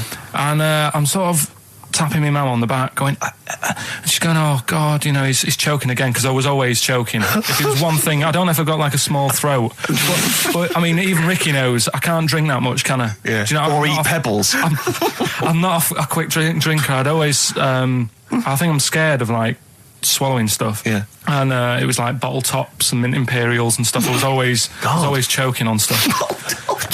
So anyway, she's going, oh God, what's he picked up on that now? Drop it. So, hit his nose with a stick. So I was going, I'm choking. At this point, my dad had I think he'd put his share away, his food away, and he'd gone His share! I love it! Yeah. He'd gone to watch, winner takes all or whatever in a lounge, and I was in the kitchen, and I was starting to I didn't care anymore. Do you know what I mean? I just got to that point where I wasn't struggling anymore. You just thought, I'm done. I just was like falling to the ground. And my mum's going, you know, get in here, I think it's serious. And my dad comes in and sort of starts shouting at me, saying that's what you get for being greedy. He didn't even know what I'd eaten. Well, it was the moment to teach you a lesson, certainly. So he's there like that, and my mum's going, oh, look at him, and my lips were going purple, and my eyes were rolling into the back of my head. You look like Marilyn Manson. And so anyway, she grabbed me from behind and did that fireman thing. The Heimlich manoeuvre. Yeah. And, you know, winded me. And it came up, and I was all right. What, the whole popsicle came flying back out? You see, that's what I don't understand. Because there was nothing there. No, just a little bit. No, it swells up, doesn't it? Because it irritated it. So it went down your sort of like your epiglottis. It went down the wrong way, like it went into your air canal instead of your throat, and it sort of spasms, and that's the fear. You just got to calm it down and relax. So in time, I would have been all right. Yeah, anyway. you don't. Well, no, you might have. So that's so that's hang on. one. No. But the weird thing is, like for 3 days after that, I felt like a sort of special person. I went to school. I'm saying nothing. I did full days. A special needs person. Yeah. I went to school the next 3 days after that. I didn't wag it or anything. I did full days. I love that. 3 days, turn over yeah, exactly. After 3 days, you thought, screw it. Yeah, did a quick history exam. Yeah. Right, next one. Weird. That's Popsicle. That's Popsicle Hell, we'll call that. I would like to apologise for my son's behaviour. He is a filthy little who's been a most of his life and treats me like a So, Doris Stokes, right, is dressed like a dominatrix, right, and she's dripping hot wax onto the naked torso of Arthur Millard. Yeah, of course he is. Right, and he, in turn, is being pleasured, right, by Dusty Springfield. Oh, Dusty Springfield's not dead. What? You twat. Dusty Springfield's not dead. Yes, she is. No, she isn't. She is! Of course she's not! She's dead, of course she's dead. Of course she's not dead! Who am I thinking of? I don't know. Dusty Springfield's alive and well. And playing with Arthur Millard. No, she's not dead. Oh, God. Well, excellent. Oh. It was going so well, wasn't it? Oh. I like the bit up until then, though. Yeah. I like the idea of her and Millard. Well, that's all true. In a farm. We can't do that anyway. Still see you can't do that on the radio, talking about that sort of thing. I think I'll tell you what, though. If we're going to pick on a dead person, why pick Doris Stokes? I don't know. The one dead person you don't pick. I know. God. I'll have to convince her she's dead. But even in real life, she'd harness the powers of the dark side, so we don't really want her to get on our, She liked the dark side. Getting on our That was her backs. favourite. She's getting on our backs. Don't get me started on that. Oh, goodness me, it's just nothing but innuendo Dusty and libel. I don't believe it. We're in trouble now. We're in trouble. Oh, God. You should have picked someone like Scylla, who is dead. Muff Shandy says turn it up. Earplugs are gay. Earplugs are gay. Hear what I say now. Earplugs are gay. Get them out the way now. Feel the need to make them bleed. My brain needs noise to speak. Mother. The new single by Muff Shandy, Earplugs are gay. And the bloke with the gimp mask and the umbrella said, Doris, I'm not doing that. We're leaving it. We're leaving it. Go on, sorry. I was talking to my parents on the phone the other day, and I started swearing, and I've never done this before, and it's a terrible thing because I've crossed this barrier now, across this line, which I previously for 23 odd years I'd managed to sort of stay the right side of. Yeah. I'm talking to my mum, and she mentions to me that I'm going to lose a lot of money. I don't want to go into it, but I'm going to lose a lot of money. And she told me how much. It was £5,000 or something. She went, I went, effing now. Obviously, I said the real thing. Yeah. Effing now. She just stopped. She just went, pardon me. And I thought, what have I done? I thought, I can't explain myself, because she didn't know that I knew those words. So I just said, that's a lot of money. That got you out of it. That got me out of it. Yeah, But yeah. you know what I mean? That crossing that step. Yeah. It's quite a terrible thing. It's like, I look forward to the day when I can bring a girl home and say, look, I do know about sex. And twat.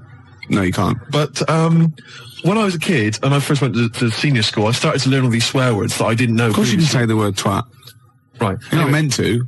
I started learning all these swear words, and I went home and I started using the word twat. I just thought it was a slightly stronger version of twit.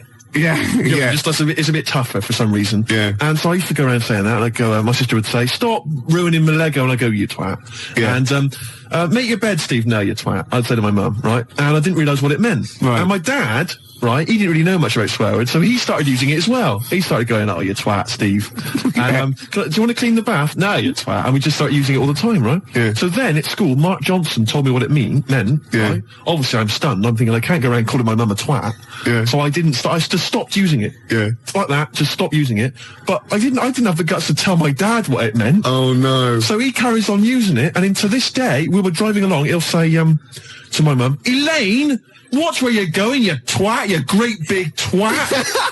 And I just want to say to him, Dad, don't say that to my mum, because she knows what it means. Oh, no, but really? She's not going to say to him, Oh, God. Ron, would you stop saying that word, because... Yeah, same thing happened to me. My dad still says Fouch. Does he? Yeah. Oh, Felchin, talking of that, right, it's Doris Stokes. Yeah. She's got this huge... 4 sailors and a big bucket and like a weight. Well, that's it, Steve. Is it? It's the news now. Then we're out of here. Yeah? Yeah. Well, we've had a few laughs, a few tears. Yeah, I don't go on about it. XFM 104.9, Ricky Gervais. Gervais, I've just thought of a great game. All right. Emma, who helps us out here, she's just brought in a couple of beers for us. Yeah. All right. And I know you We're have going to drink them after the show because I do not drive the desk and drink. Absolutely. Yeah. Anyway, okay, don't pick it up. Okay, right. Because the thing is, there's a picture, all right, on the bottle, which I don't think you've seen it yet, have you? Right, and I guarantee if I turn this bottle round, you're going to start... Again, this is good radio, isn't it? You're going to start laughing when you see this picture. Right. Now, before I turn it round, right, hopefully you will laugh spontaneously. Yeah. It's a new competition, all right? You can fact us in pictures. You can send pictures in the post, all right? Yeah. Any picture which I can then, during the show, hold up and show to Gervais. If he laughs spontaneously, you'll win a gift. You'll win a prize. That's a great competition, isn't Gervais. it? And great radio. And great radio. They'll be laughing at the picture at home, won't they? Exactly. They'll be going, no wonder he laughed. Look at that. Well, all right, there's simple things like that which don't work. But the point is... The point is, right... You're going to still try, okay. Let's test it. He's going to turn this little chubby pint of beer around, whatever it is. Just calm yourself. Okay, all right. Don't want you to... Hurry up, I want to drink it. You ready? Yeah.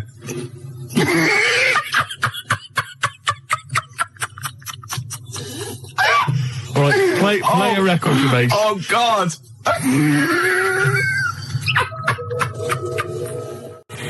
Blur and Tracy Jacks from 1965 there. Hey. Cheeky little monkeys. Well, I think we've established ourselves there now, Gervais, as radio gods. As radio gods. Yeah. We've come up with possibly the most enjoyable radio game in the history of all things. Basically, what we want you to do is send in pictures, drawings... Is it as good as this? Gervais, put it away. We want drawings, pictures, photographs. Okay, and what I'm going to do is I'm going to show them to Gervais midway through the show. You'll never know when. They might just suddenly pop up, and we'll see if Gervais laughs hysterically. And if he does, you win a prize. I guarantee it. Yeah. It could be that you'll win a couple of pulp tickets if we've got them to give away. Yeah. It might be that you win a crate of beer, anything. Yeah. Whatever we've got to hand, you'll win it if you can make Gervais laugh simply by me showing him a picture. The address is XFM, 97 Charlotte Street, London W1P 1LB, alright? And you can fax us, of course, 0171 580 1234. I must warn them that I really have been desensitised now because I sit opposite you. Well, exactly. I mean, do you know how hideous and, like, ridiculous they've got to be to make me laugh? The pictures have got to be pretty odd. Yeah. The address, XFM, 97 Charlotte Street, London, W1P 1LB. Apart from bad lyrics as well, I like it when pop stars and marketing managers of record companies try and get clever with their, titles for albums and stuff. Remember Wet, Wet, Wet? Popped in, sold out. Nice. Oh, lovely. Beautiful. And you know, Tony Banks out of Genesis, he did his solo project. And what he had, right, was the album there, and he had Banks across the top, right? And using the S to start the next word coming down was statement. Clever. Banks statement. Oh, I was watching Tony Banks, is he not the sports minister? Oh, I don't know. He was in Genesis when he was younger, though, wasn't he? I don't know. I think so. I don't know how it works. Well, because Phil Collins is Minister of Shite.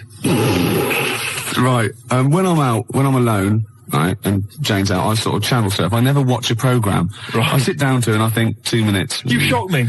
Yeah, yeah. And I just sort of going through and I was going back and forth between the Waltons and, like, the Box.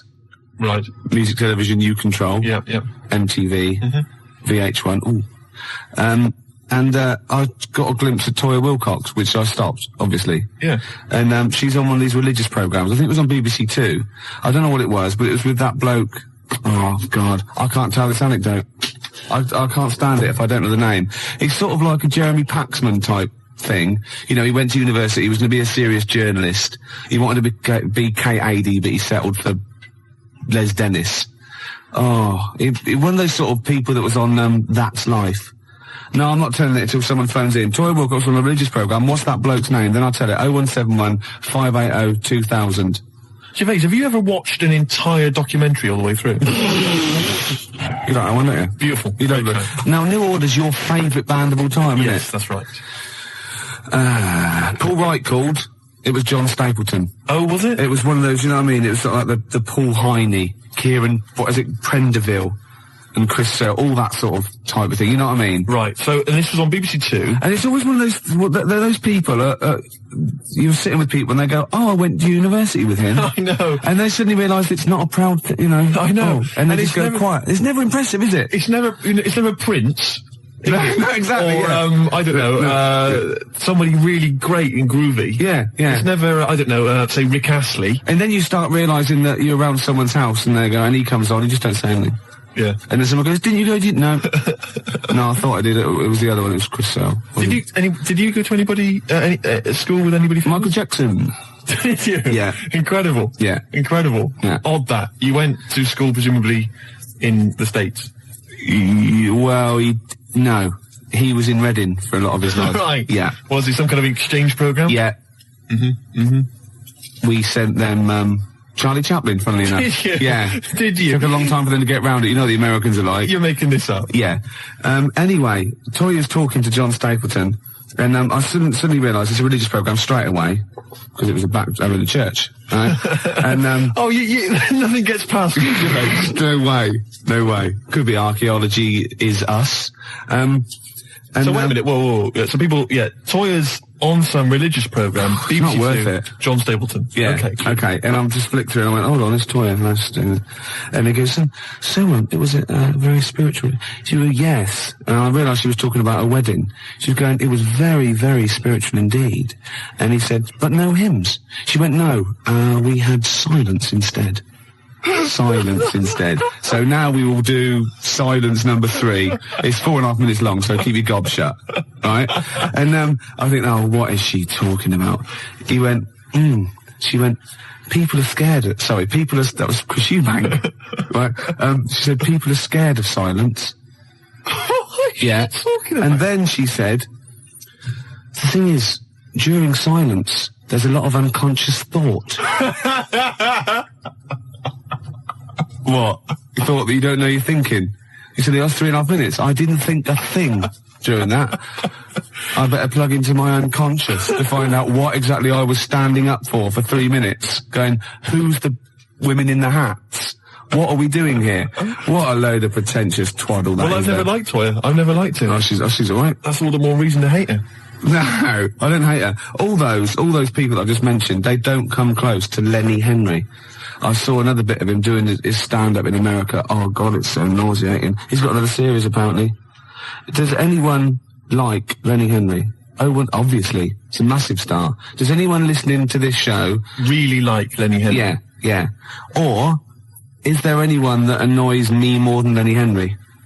I should answer that one, shouldn't I? Yes. Do I win a prize? I think what you want to do there is you want to speak correctly. It's another simple thing, Gervais, which will help you out in your radio career. Oh no, I'm a swerve driver. That's 3 minutes 41. I've got to pick one. 7 minutes to the news. Gervais, whoa. Before you move on, can I just tell you, because we talked about celebrities and going to school with celebrities and things. Yeah. I have a very famous second cousin. Really? Yeah, I'm going to tell you who it is in a minute. Really? Yeah. And I've got the best joke in the world. Have you? I should have been trailing that. That'd have kept them on their tender hooks. Why are they sitting on tender hooks? So we've got... What are tender hooks? I think it's tenter hooks. I don't know what they are, but I don't think it's... What? Oh, okay. 0171. Who annoys me more than Lenny Henry? No one. You've won that one. So don't bother phoning him. But who annoys you, the listener, more than Lenny Henry? Yeah. Oh, that's a good one. Clever. Because then it's thrown it to them. Yeah, and it's their opinion. Oh! Simple thing. Excellent. I noticed again you didn't bother to give the whole phone number. What did I say? You actually just said 0171. It used to be, as I recall, 0171580, which is about half of it, but no, just 0171 now. Oh, swerved over. XFM 104.9, Ricky Gervais show. Well, it's nearly over, but I have got a great joke, and we've got a simple rule here. You only have to tell a joke on air if it's about going into a pub. That's right. Okay, you ready? Go on. Penguin goes into a pub, goes up to the bar, and says to the barman, "Have you seen my dad in here?" And he goes, "I don't know, what's he look like?"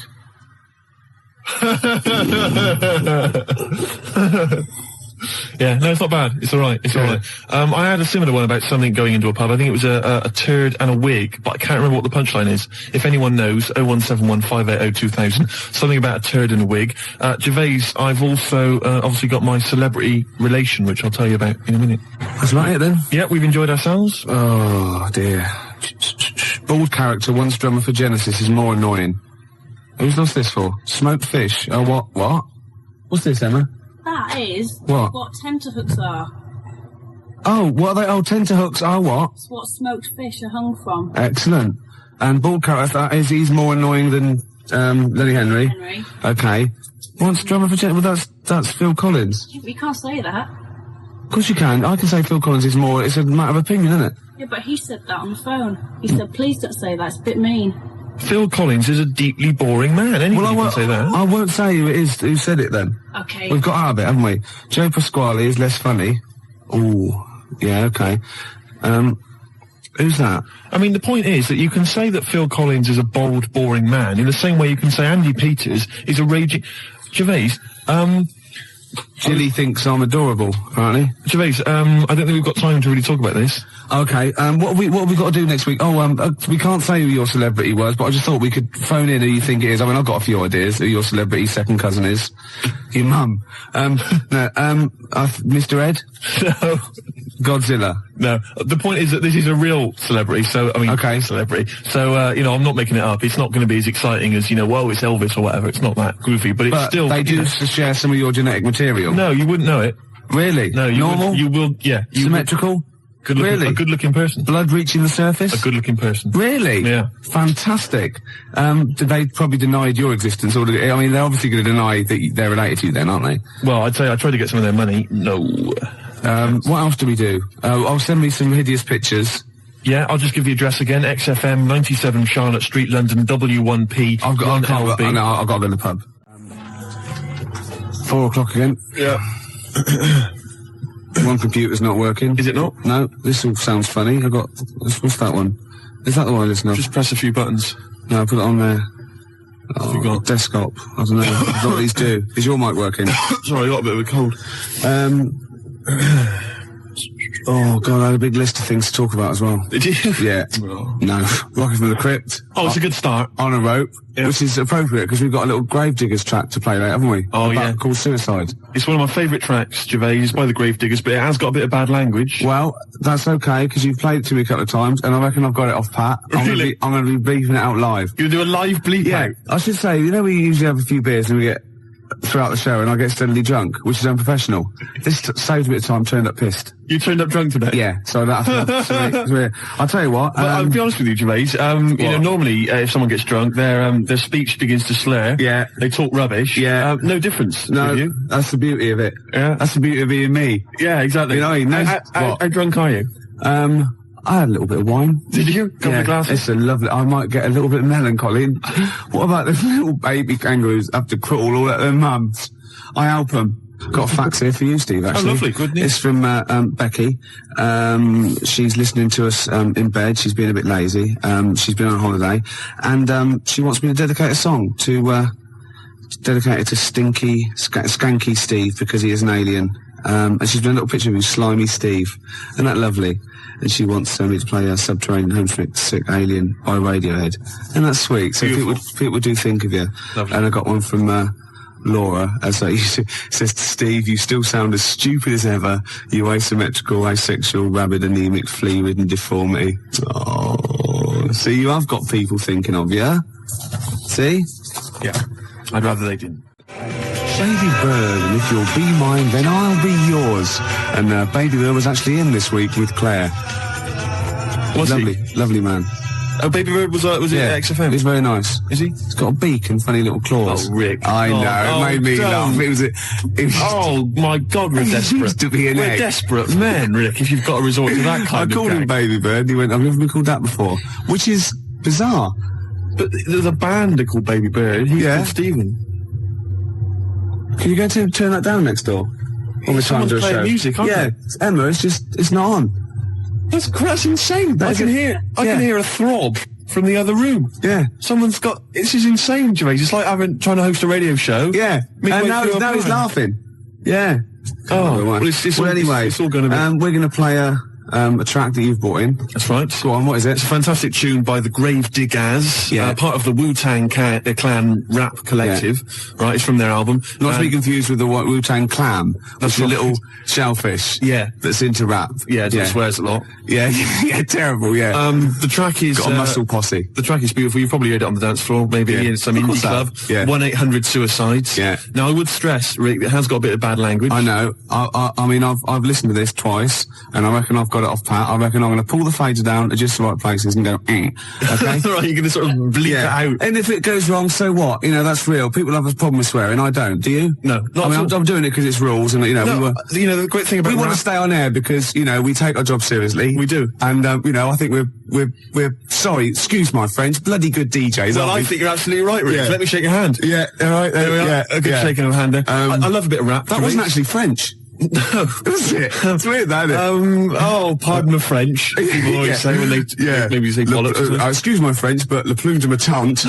Hey, come on, language. We'll be learning a little bit of a foreign language later. I've brought in Instant Yiddish by Fred Kogos. I've always wanted to learn Yiddish. Really? Yeah. Narishnek, foolishness. Some glick, some schlimmen, yeah, for better, for worse. So I'll teach you little useless phrases like that, out of the old Instant Yiddish book. But first, what was this? Gravediggers. It's Gravediggers. They're keeping it real, they're keeping it raw, so there is a bit of bad language. Yeah, well, mine's raw. You've been keeping it raw? Yeah, of course I have. Right, I'm gonna have a go at this then. Alright. Right. Don't get nervous. No, don't, shut up. Right, I've got to play this.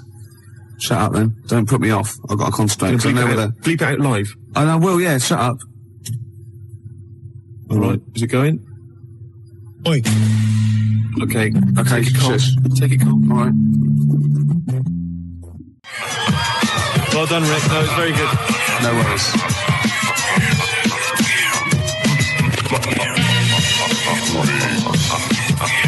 That's Gravediggers, isn't it? What's that called? 1-800-SUICIDE. I'm going to buy it, I think. Can I get the actual mix with me going on? Yes, you can. Yeah. And that's for Steve Vox, who's listening in Reading. It's from Lee to him. And Steve is the president of the Geeks, Nerds and Losers Society, the GNL. Lee's the vice president. I got thrown out of that. What embarrassing walking down the street with you. Exactly. Oh, it's a terrible state. Yeah. Gervais, it was Saturday night last night. Yeah. And I didn't get to sleep until 6 in the morning. Ooh. Flatmates having a party. Yeah. Not invited? No. Next time though. Well, maybe. I don't know. I don't know why you hang around with them. Well, at least I look after you. People say to me, is Steve really as ugly as you say? I go, he's worse. Do you know what I mean? But that's no, do you know what I mean though? You're doing me a favour. Well, of course I am. You're protecting me. Of course I am. I'd say one day, right, it's just one of me at the moment, but one day there'll be a whole squadron. It'll be like Planet of the Apes. Oh my God, and you don't actually need anyone else to sort of like breed, do you? Exactly. We can just reproduce as we are.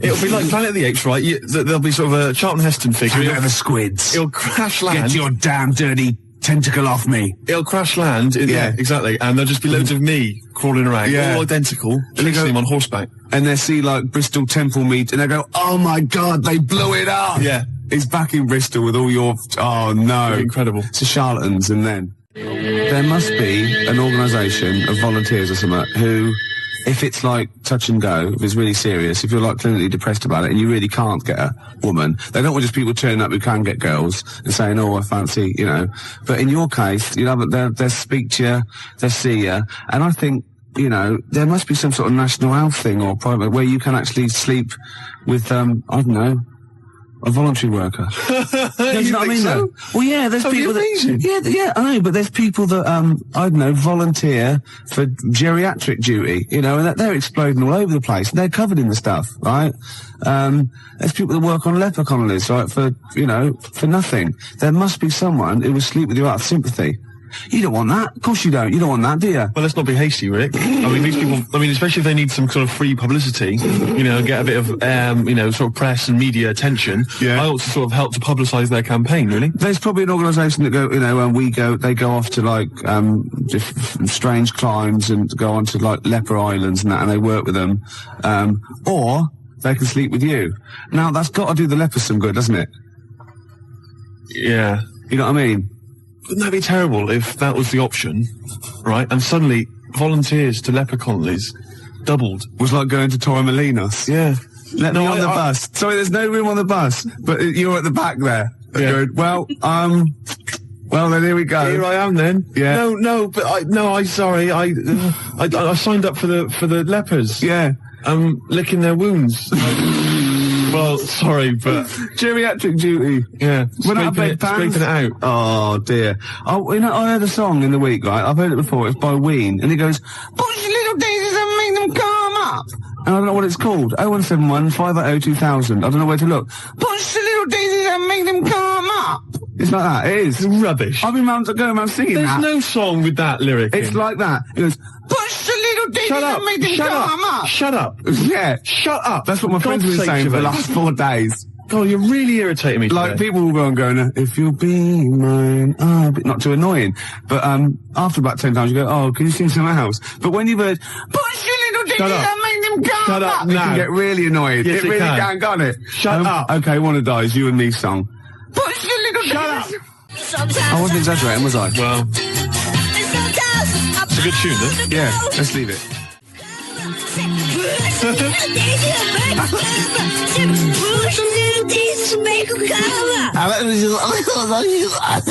It's great. That's just gonna gag. I love that one. It's great. Actually. Maybe we should play it again. Well, maybe later on. I'm not that mad about it. Actually, I like that. She's not quite as irritating as me. No, generally. Who is? We were talking earlier about how hideous you, how you look, and you can't get a woman because you're quite nasty as well. And Emma, our producer here, who thought, look, this is not fair, you know, because Steve is quite affectionate. When you get to sort of know, you know, like E.T., when you first watch E.T., you go, ugh, and then by the end you think, oh, do you know what I mean? It sort of like gets that deeper. And she said, I remind you, Steve, what I said when I first met you, and this is like her best, you know, stab at a compliment to make you feel better. She said, I thought you're really not that ugly. So the assumption is I am ugly, yeah. Just not as bad as it's made out. And that's like, you know what I mean? Yeah. And she's like, no, don't be silly. You're really good. You're really not that ugly. Yeah. It was a good effort though, wasn't it? Yeah. You know, that was nice, Emma. That was really nice. It was a good effort, but, it was shallow. And futile. It doesn't mean anything. Look at his little face.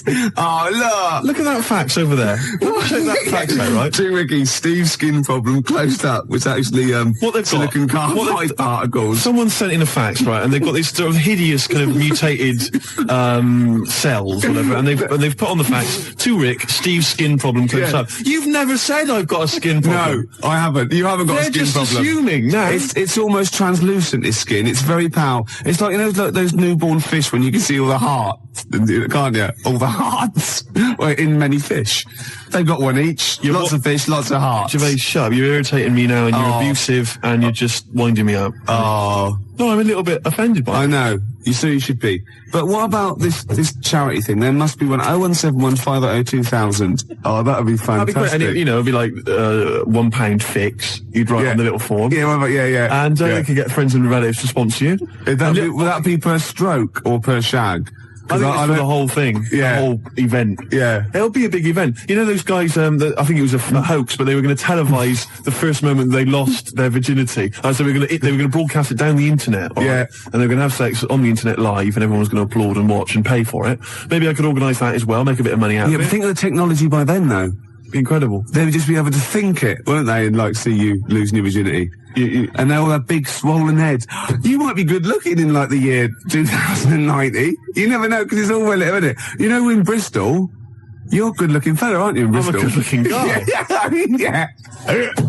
Oh, this is Bell and Sebastian, the boy with the arm strap. This is for Jim Hobbs. Who said, who said, can we hear more about Jessup? And I better tell people now, we've had a lot of factors about Jessup. Jessup is spelled J-E-Z-O-C. I made it up. That's how it's spelled. Okay? Alright, Gervais. You'll tell us a bit more about Jessup, will you? Oh yeah, I've got a whole new storyline. Before you carry on, 0171 580 2000, I've got some, sponsorship forms, like, already printed up. So just send, give me a call, I can post one to you. I will sleep with Steve, or I will go on and work on a leper Connolly, Billy, oh, shut up, play a record. Scottish bloke with a beard with his legs falling off. You drunken sot. Gets quiet and quiet, doesn't it? A couple of phone calls. Rob phoned and said, slap Steve for saying 0181 instead of 0171. See, it's the singly most important thing. The number is 0171 580 2000. That's why you don't hear me mucking that up. Yes. Do you know what I mean? I apologise. Pump Ricky with more wine and challenge him to quack over the Out of Nowhere League. So what? I don't know. I've what's that sentence again? What, that was a sentence? No, shut up. I had something to say then. You are drunk. Oh, yeah. I can smell it on your breath. Shut up! I can smell it on your breath, for God's sake. Don't wind me up, man. Yeah, I've got this new storyline for Jessup. I want help with it. What it is, right? I think it starts off with this villain, right? Jessup brings him in, right?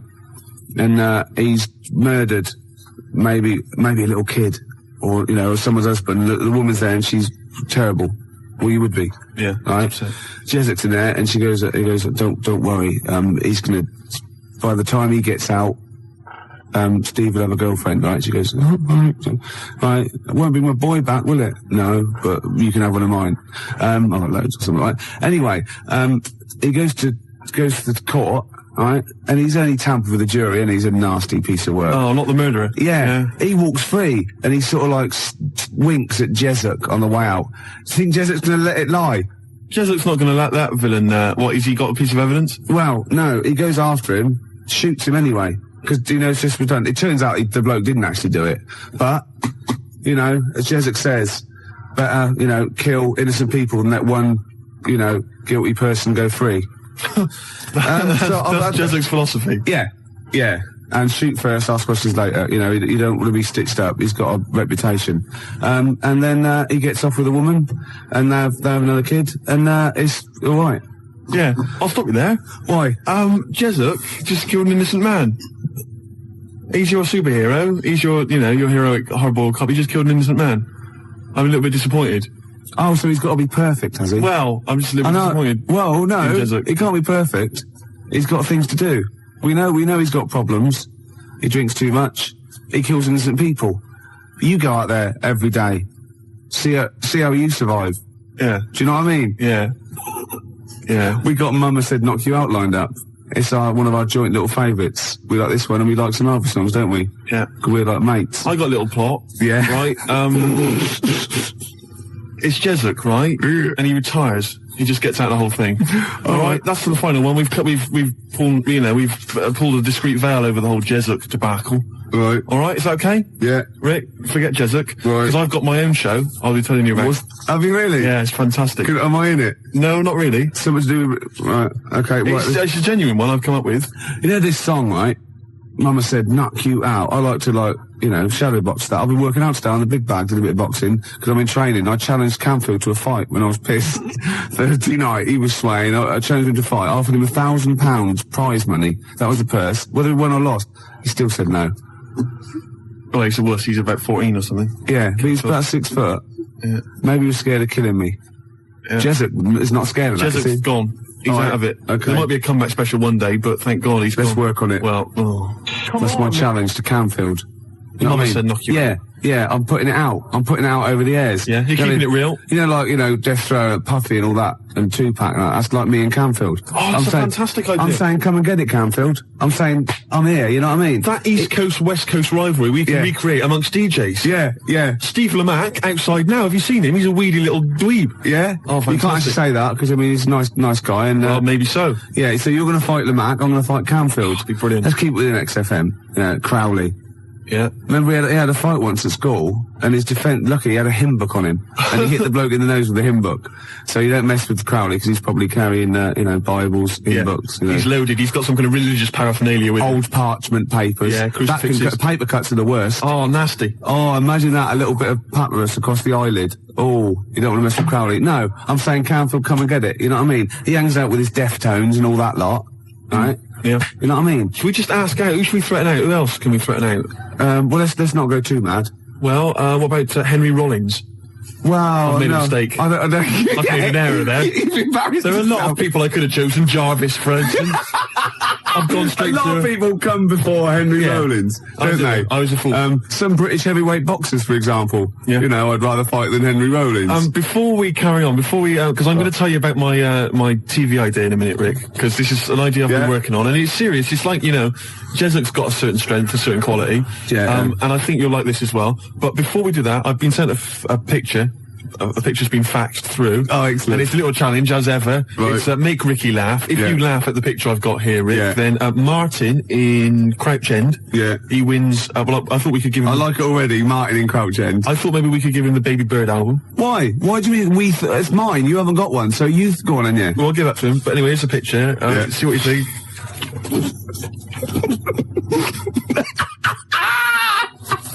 I like it, because there's a little explanation as well. And it's subtle, because I had to get right to the end for the big line. You're not allowed to see this. No, that is fantastic. So well done to Martin. I think he wins an award. Yeah, he does, yeah. Yeah, okay. So if you want to win something tasty, give us a call or fax us through a picture. 0171 580 1234. Your pictures, please. Make Ricky laugh. Your idea of this new show, which I haven't heard yet, right? But we should start getting together all the other stuff, or we're going to get ripped off. I sounded just like Albert Tatlock then, in the early 80s. Oh, we should go. I love that fact that you sort of, maybe you've got a sentence, it's got 15 words in. You reckon, well, if I get out an average of 5 coherent words to every 15 that I need to say in a sentence, that'll be enough. God, right. Jam or ISIS? Either one. Both rubbish. Oh, no, come on. They're both good big bands, aren't they? All right, Gervais, next, let's talk about my TV idea. Okay, let's do All Around the World, because it's probably going to be big all around the world, isn't it? Before that, the Jam, All Around the World. Got a fax here from my mate Nick. He's listening. Say hello to him. Say hello to Nick. Hello. Yeah. And apparently he's found a great website about Joey Deacon, so we'll check that one out a little bit. About Joey Deacon? Yeah. Oh, Joey. Yeah.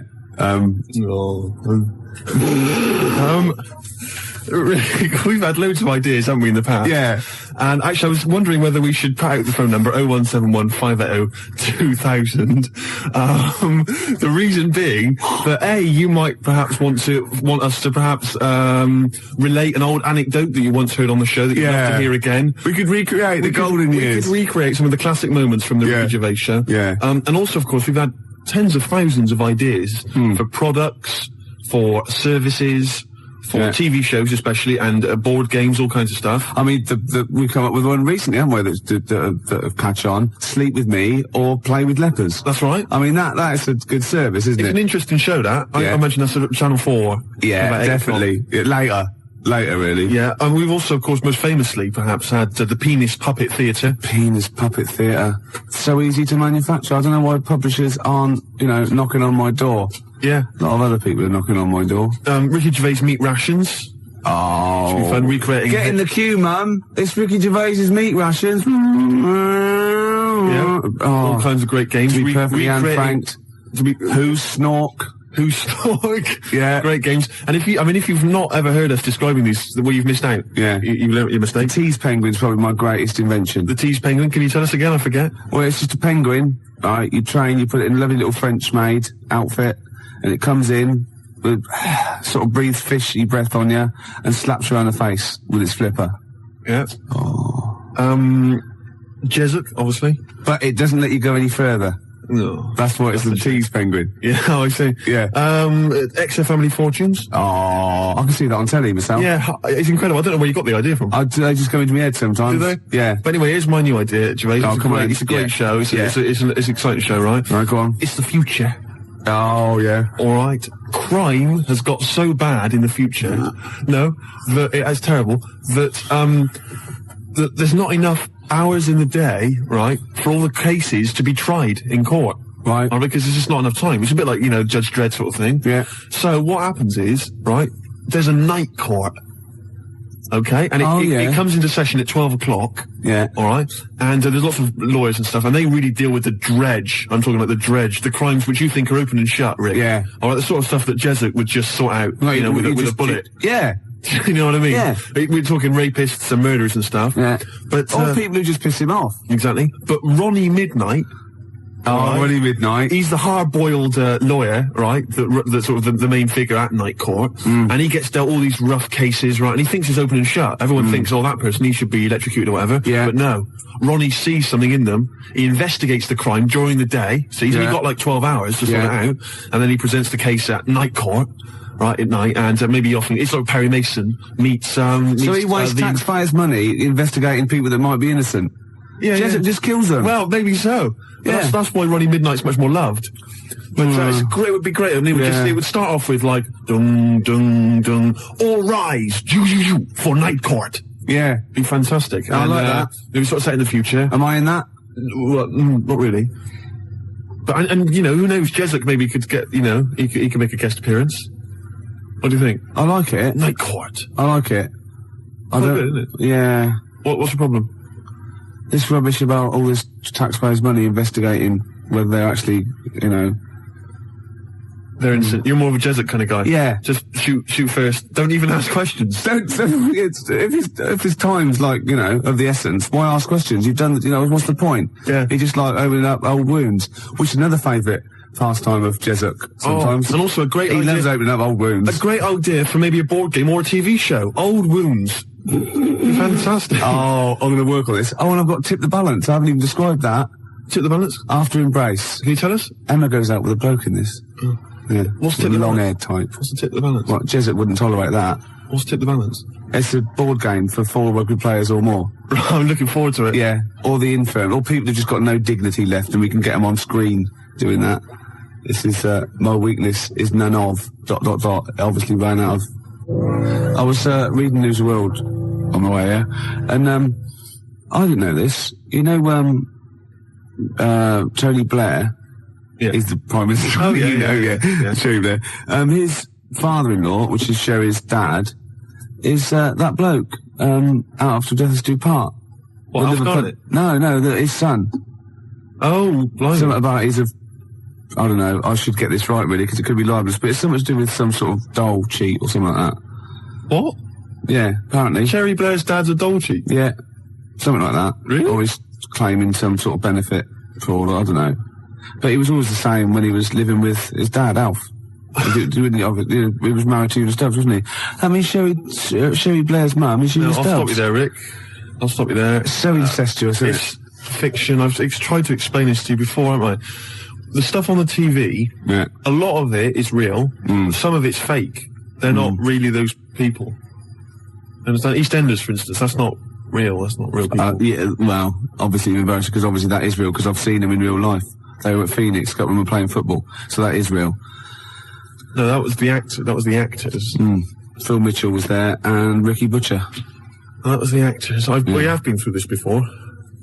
Because I went through this the same day that I explained to you that only in the cat world can you piss on an object. I got a new stereo that way. They just get out of the shop, but it was too late. I got a new stereo, and it doesn't. It sort of shorts out because I actually weed in one of the back of the speakers. Did you? Yeah, but it's mine. I've got to get that.